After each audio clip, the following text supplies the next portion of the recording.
Let's play a game, all right? On a count of three, name your favorite dinosaur. Don't think about it, just name it, all right? Ready? 1, 2, 3. Velociraptor. Favorite non-sports magazine to procrastinate to? Good Housekeeping. If you were white, who's the one guy you want to look like? John Stockton. What? Did we just become best friends? Yep. Want to go do some karate in the garage? Yep.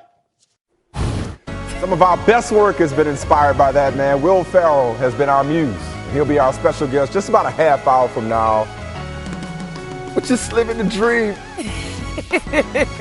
What's good? Welcome to the best 60 minutes of your day. Coming up, how close are the Cavs to getting better and closer to the Warriors with a big trade, while former NFL MVP Cam Newton seems to be getting better and closer to returning from surgery. Meanwhile, tonight, about 3 hours or so from now, and 75 days since the end of the regular season, the NBA will hand out its 2016-17 awards over on TNT, Jemele. So shall we go over the 3 MVP finalists? You have Russell Westbrook, who, of course, led the league in scoring and averaged a triple-double. James Harden, who was second in scoring and first in assists. And Kawhi Leonard, second in MVP voting last season. Not pictured here, LeBron James, who was not a finalist. Before we get to who we want to see win MVP tonight, tell me what you think. You sort of made a snarky remark off the top about it being 75 days since the end of the regular season. That long layoff feels like it's kind of taken off some luster. So you don't like the fact that the awards I don't. Are now. And I'm not saying that because it's on TNT, okay? Because if it were on our air, I'd say the same thing. I think it's going to be a great show. I'm looking forward to Drake and Nicki Minaj, and I'm looking forward to NBA Twitter reacting to all the different Safari awards. and Meek Mill don't show up. Yeah, that sort of thing. But I guess it's unfair to the players. It's unfair to the parties involved because, you know, James Harden, when we last saw him, was awful. Russell Westbrook obviously gave it his all, but he got knocked out in the first round. And it feels like a lifetime ago since we were having a debate that carried much of the season. And so much has happened since then. I mean, Kevin Durant not only was finals MVP, but had some people saying he's the best player in the game. After the postseason and finals that LeBron James had, it just seems like it's very anticlimactic to now be awarding a regular season MVP so far removed from the regular season. If it's going to be a regular season award, which reasonable people realize it's a regular season award, give it to them right after the regular season ends. You know, I expect it to feel like you feel right now, that I wouldn't be looking forward to this. But I think it's really smart on the NBA, and maybe I'm still caught up in the trades that happened, the trades that didn't happen in the NBA draft. But this is how you dominate the offseason. It's great for a ball fix. No, it totally is. And it just feels like since the finals and the playoffs in particular, I know a lot of people were disappointed because there wasn't more drama. And there wasn't a lot of drama in the finals outside of a few moments. But now that we're in the off season, I feel like I'm so excited about the next NBA season, so excited about rookies coming in and a lot of things dealing with the NBA that I'm really looking forward to tonight, to seeing those.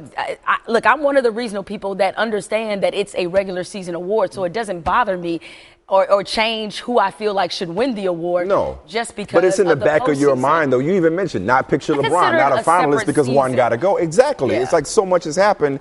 I get trying to maximize it, and it's going to be great for ratings and all the things you're talking about.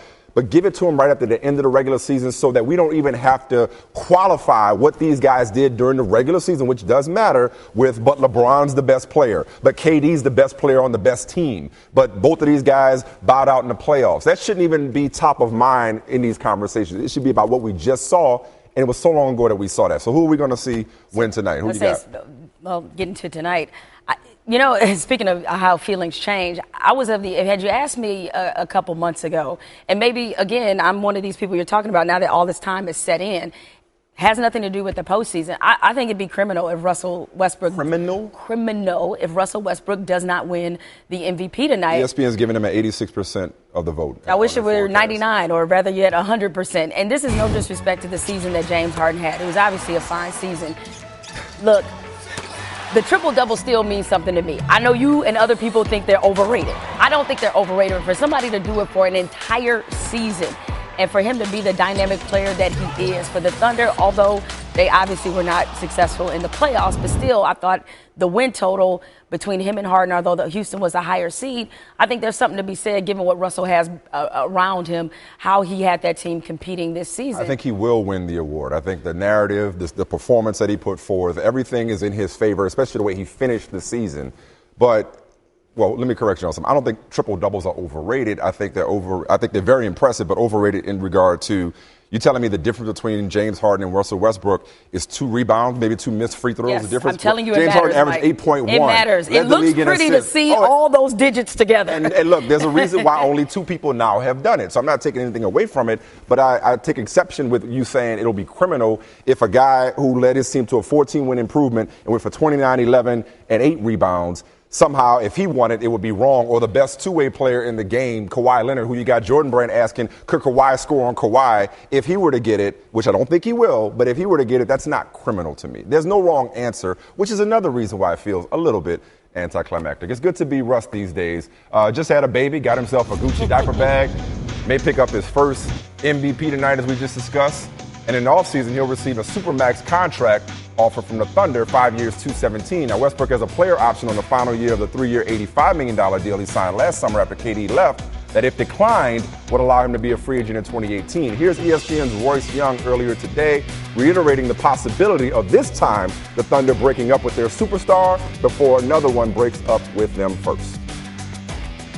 What becomes complicated is if Westbrook does turn this down, he does become a free agent next summer. And what we could be looking at is the reigning MVP suddenly being on the trading block. Because if he turns down this contract extension, the Thunder are then facing the reality that they went through last summer, which is an MVP player, their franchise player, turning them down, and they cannot risk going into free agency and losing him for nothing.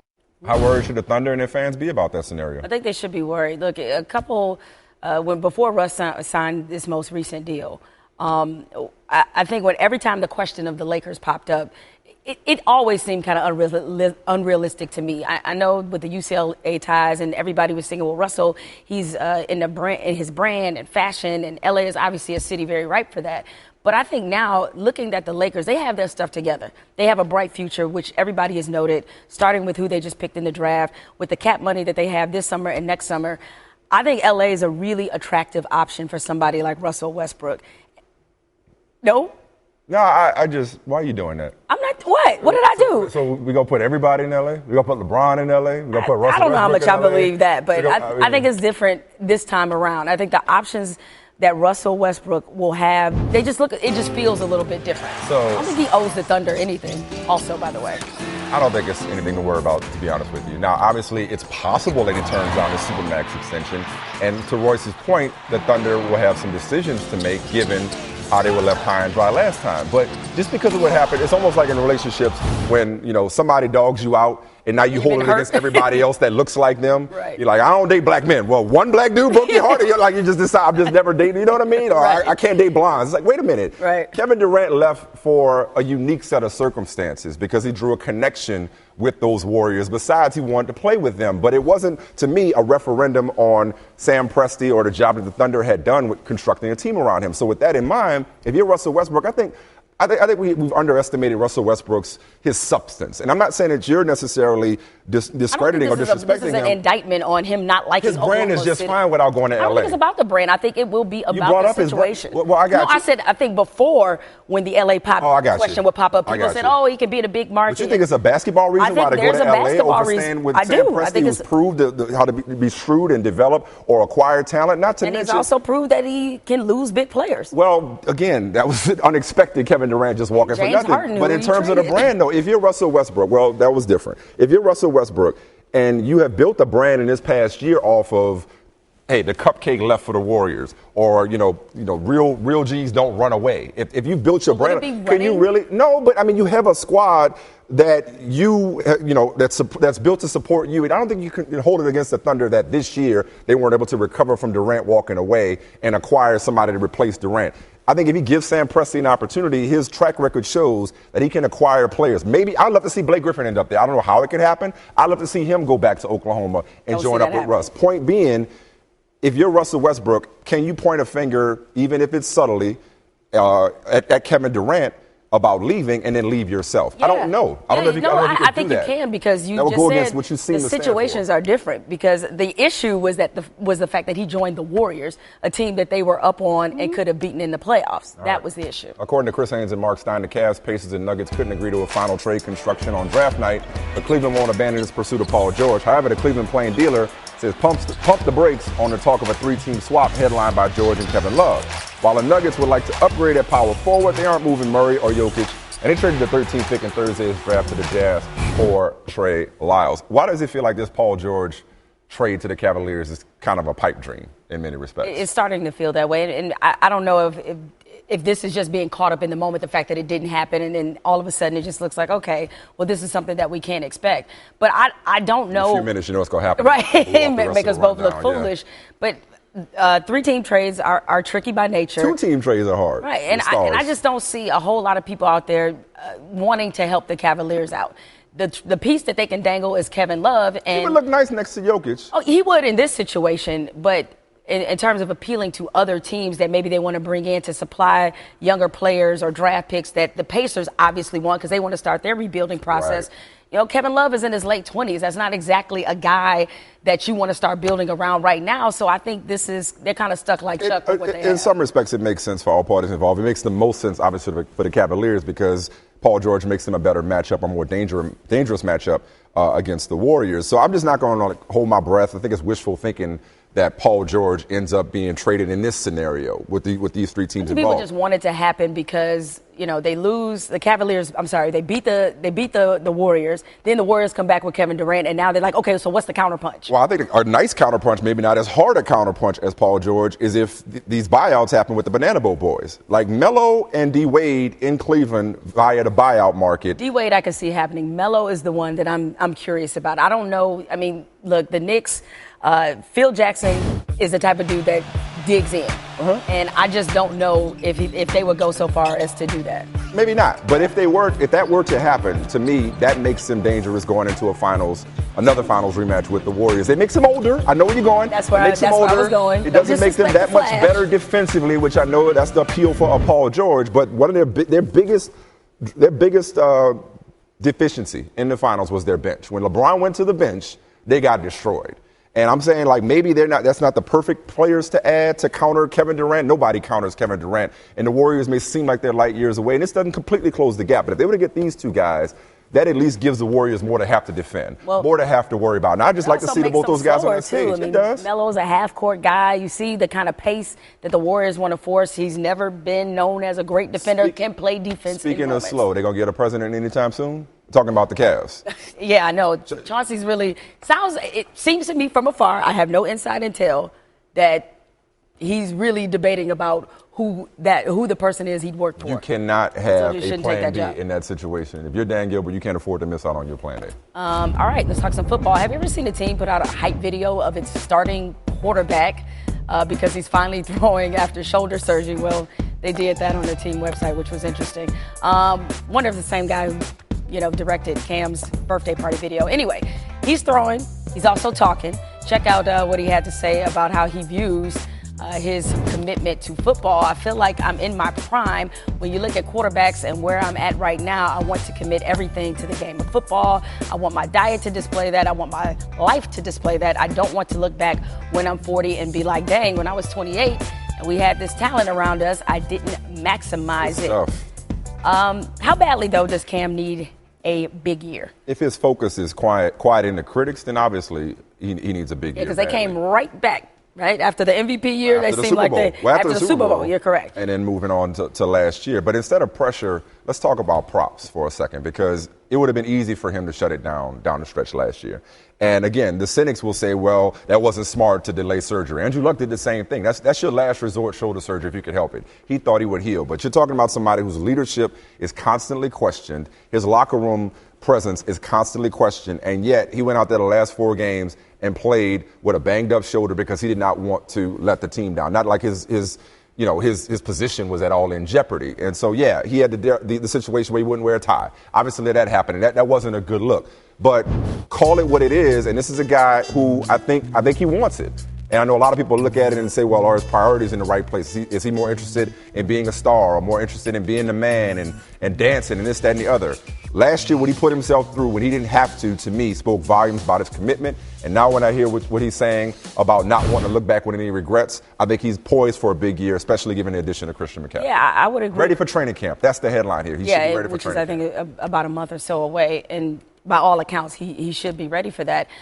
It is. I just wonder, why is he just one of those players, much like LeBron James, where we're always going to be in a certain type of conversation about Cam Newton, where people can't decide if he's good or not, strangely enough. I think he needs a big year because the Panthers need him to have a big year. And it's a shame that at this point in his career, despite winning the MVP, despite the things that he's proven on the field, that he does still have a lot of people that still have this disbelief when it comes to his ability. They thought it was a one-hit wonder. He has always sounded like a guy that wants to be great. I'll take my chances with that guy any day. It's the people that are okay with being mediocre that I worry about, and there's nothing about Cam, even though I was among those people. No, I didn't like how he presented himself after they lost the Super Bowl. Here. But the one thing from the way he responded was that he does not take losing lightly, and that's what you want out of your franchise quarterback. Ezekiel Elliott, one of many athletes featured in the upcoming ESPN The Magazine Body issue. We have a special behind-the-scenes clip of how this was exactly made with Ezekiel Elliott. Warning, naked guy on trampoline.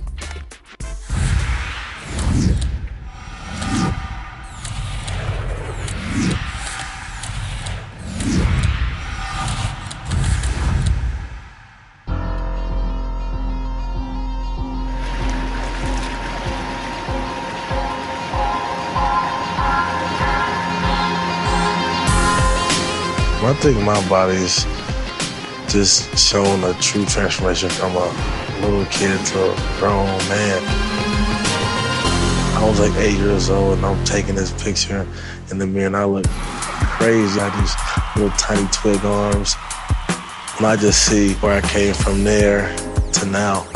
It's just kind of a true transformation. I used to be a guy that was more lower heavy, a guy who had big legs and really didn't have much of upper body, but as I got older and worked out more, I saw my body develop physically. The true evidence just showed this season when I was able to perform the way I did at the pro level. Here's a handoff, Elliott hurdles a man, first down. That's the kind of play they wanted to see. I've played football my whole life now. I really didn't start hurdling on the football field until my sophomore year at college. I just thought, like, man, if they got to worry about me running over them, running around them, making them miss, and jumping over them, then what are they going to do? My abs get a lot of attention because in college, we made that national championship run, and I wore my jersey, the little crop stop style. Just kind of, the Ohio State fans are very passionate, they're crazy, so they kind of took it and ran with it. There's definitely a lot of pressure, I feel like, I'm gonna lose some mojo if I lose my abs, so, I gotta make sure I stay right. To extend my style of play, I just need to develop good habits off the field. So you don't have a lot of wear and tear in your body, so every week you're doing a good job recovering. And then after the season, doing a good job of rehabbing and then strengthening your body back up for the season. All new, tastefully done. All right, so here's a look at the all-rookie first team, which was announced today. Malcolm Brogdon, Dario Saric, Joel Embiid, Buddy Hield, and Willie Hernan-Gomez. I gotta say, Mike, I got a problem with the fact, I love Joel Embiid. I don't love him as much as you do, probably. Because you seem to be his foremost president of the Joel Embiid fan club, but him being considered a rookie is still weird to me. It's his first year playing, but he's already been in the league, 3 years now? Yeah. Okay, so this just feels a little unfair that he's considered a true rookie for me. So you don't want him to win the Rookie of the Year tonight? No, I actually would like to see Malcolm Brogdon win the Rookie of the Year. He of the 10 points?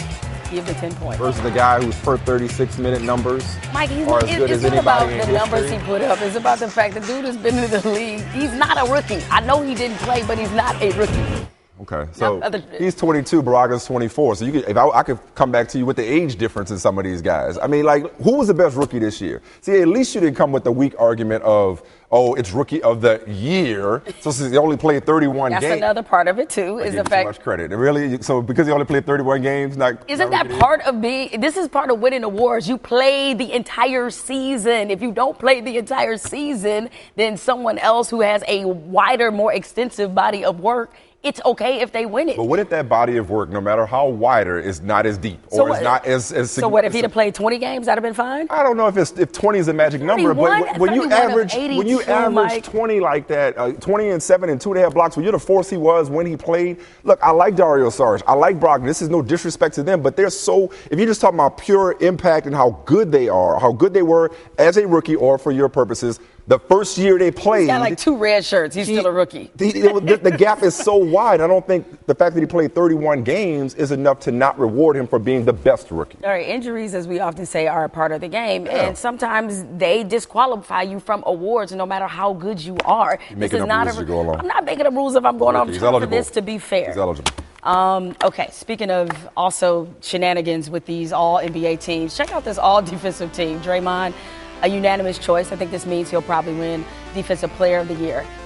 Somehow, some way, somebody gave Isaiah Thomas a vote for the all-NBA defensive teams. Even Isaiah Thomas doesn't understand how his teammate Avery Bradley was not on either the first or the second team. By the way, Isaiah ranked 410th out of 411 players or ranked 410th out of 411 in defensive real plus minus, only ahead of Doug McDermott. This is disturbing. Not the Avery Bradley part. Well, Avery Bradley was a glaring omission. And a lot of NBA players, not just Isaiah Thomas, pointed out the fact that he should have been on one of these 2 teams. He was a glaring omission. He deserved to be on one of the teams. No question about it. But when somebody inserts Isaiah Thomas in the voting, it makes you wonder how much, not just that individual, and we'll eventually find out who that was, but how everybody who's voting, does everybody take it as seriously? Like, I wonder if some take it more seriously than others, because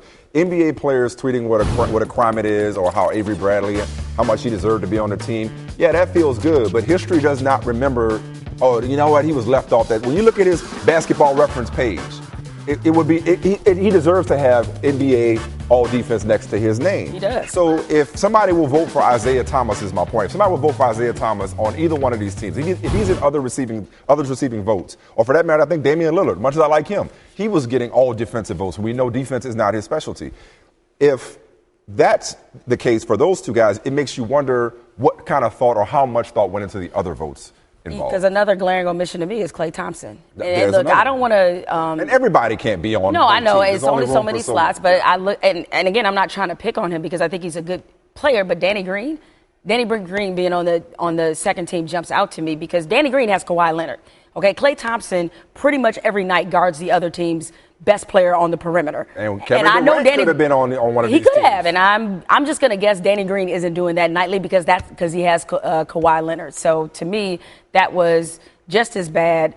Maybe not as bad. Well, maybe not as bad, but I thought Avery Bradley deserved to be there, but Klay Thompson was like a huge omission. Yeah, that IT voter was doing a little too much, with all due respect.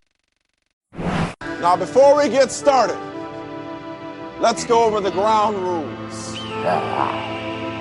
Rule number 1, no touching of the hair or face. Of course. And that's it. Now let's do this. Begin. Yeah, yeah.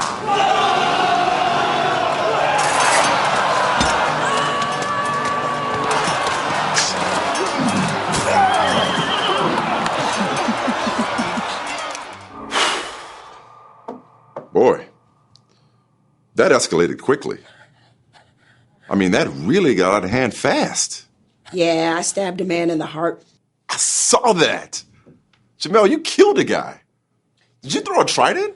Yeah, and there were horses and a man on fire, and I killed a guy with a trident. Jemele, I've been meaning to talk to you about that. You might want to find yourself a safe house or maybe take a job at FS1. Lay low for a while, because you're probably wanted for murder. Well, Ferrell, we have heard, and hopefully this is true, that Anchorman is the best movie or your favorite movie that you've ever done. So be honest with us. Okay. Did we do it justice? My heart is beating so fast. Guys, I think the wigs needed some work. Those were wigs, right? Yes, they were wigs. Yeah. Okay. All in all, though, I was very impressed with the production value to stage that with the trident and the horse I didn't see The Man on Fire, though. We edited it for time. We trust me, Oh, we did the got whole it. thing. Okay, Yeah. Got it. Oh, my God, look at the arm. Yeah. Yeah, he did not see that coming. Yeah. All in all, as a shot-for-shot remake, I'm going to say double thumbs up. So Yeah. I noticed you were nice and you didn't reference the lead. And as a fellow actor, you'll understand my struggle. I struggle to commit. Sometimes that was Michael Smith. Sometimes I was Ron Burgundy. So I hope I didn't drag down that production too much. No. Ron Burgundy. Okay. No, I'm honored to have you play Ron Burgundy. Yes. Let's talk about your great. new movie, though, The House. It's in theaters this Friday. You play a father who finds out that he and his wife don't have the means to put their daughter through college, and you start a casino to raise money. I'm a father of 3. You have kids. What do you find the most challenging thing is about being a father? I would have to say just the fact that they don't really like to listen to you after, it takes like 3 or 4 times to get them to focus. 3 or 4, that's good kids. If it's only 3 or 4 for you. Yeah, I mean, we've got three wild boys who are sweet kids, but at the same time, I feel like we're running a prison. I'm just yelling at them. I wish I had a high-powered water hose that I could just hose them down. But yeah, I'm surprised that, and the fact that they don't really think I'm that funny. They just think I'm weird. But that's probably par for the course for any dad. All right. Well, you play a bit of an overgrown son in Step Brothers, another movie we spoofed. In fact, the last time that we talked, we showed you that you were with Mark Wahlberg promoting a movie. Then there was a lot of talk that there was going to be a Step Brothers 2. And then there was talk that basically was never going to happen. I was kind of rooting for that to happen. So what happened? Why does it appear that there will be no Step Brothers sequel? We had heard, actually, I'm glad we're finally talking about this. We had heard, Jemele, that you didn't want it to happen. So we pulled You were misinformed. Yeah, we were totally misinformed. Yeah. Now I feel like an idiot. We had talked about it, and we'd kind of kicked around some ideas, and then we ended up doing the sequel to Anchorman.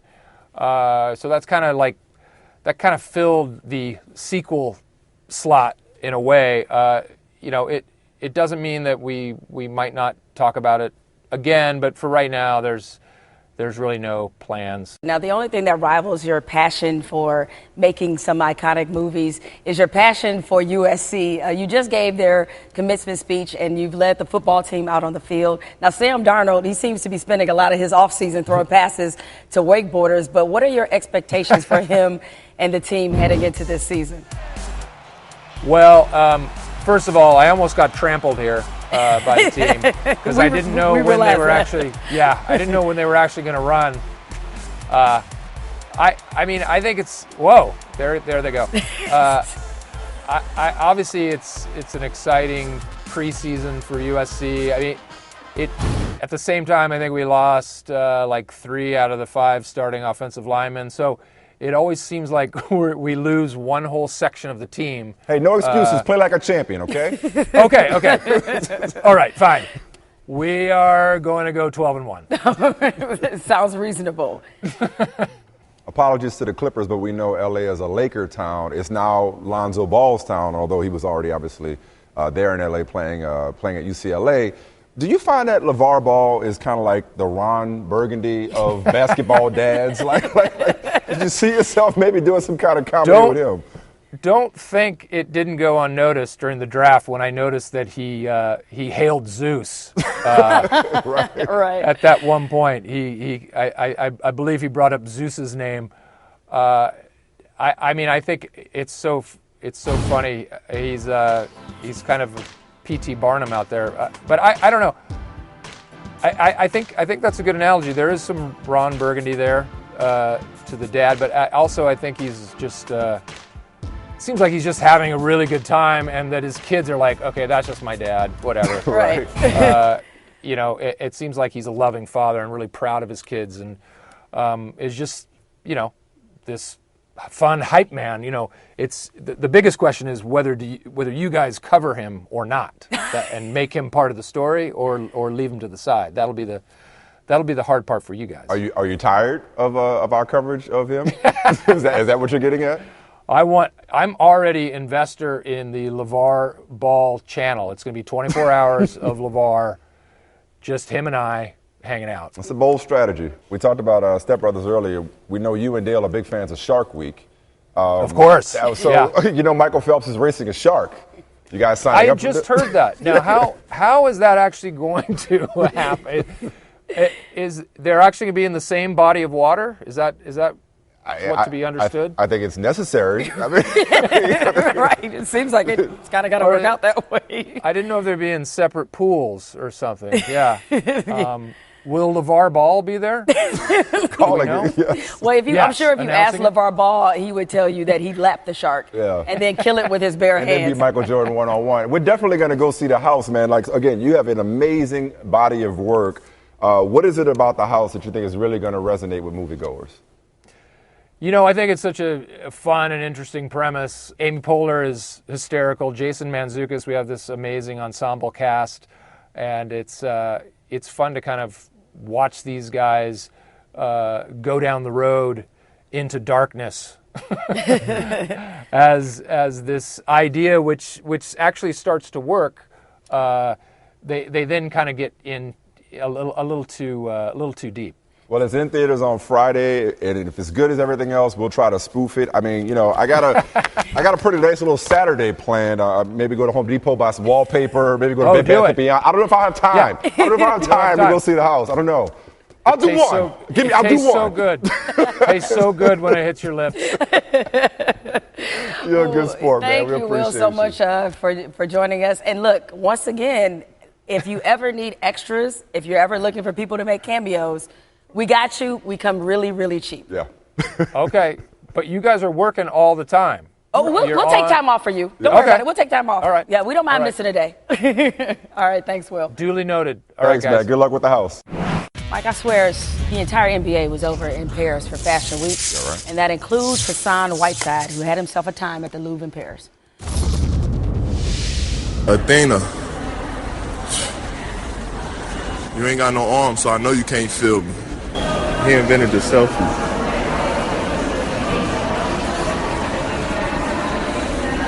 Look at that. Imagine him sliding in the DMs like that. She gonna respond. Bro, young boy, wow, and look how he got this goose. He got him in a crazy headlock. UFC. Mona Lisa, who doing it with blocks? Exactly. Look at bro looking at me. That's how he look at me when I be dunking. I could watch that all day. I could watch his Snapchat. He needs to give tours at art museums. Like, if you want to rank, you want to give out NBA awards for certain social media accounts. Like Facebook Tom Brady is awesome. It's unbelievable. He's got Facebook king, Snapchat king right there. Hassan Whiteside. For a center, he's a hell of a comedian. Yeah, it definitely made me want to go to Paris. I want to go to Paris anyway, but especially to see the Louvre. Now, you know who's not a comedian? John McEnroe, who was serious on NPR talking about Serena Williams. Watch yourself. Best female player ever, no question. If she played the men's circuit, she'd be like 700 in the world. You think so? Yeah. That doesn't mean I don't think Serena's like an incredible player. I do. Serena could beat some players, I believe, because she's so incredibly strong mentally. But if she had to just play the circuit, the men's circuit, that would be an entirely different story. So Serena, of course, replied in a classy manner on Twitter. Made that clap back and home. Yeah, I guess, Jemele, for me, she's not a man. She's all woman. She doesn't compete against men. So why are we wasting time with this meaningless hypothetical?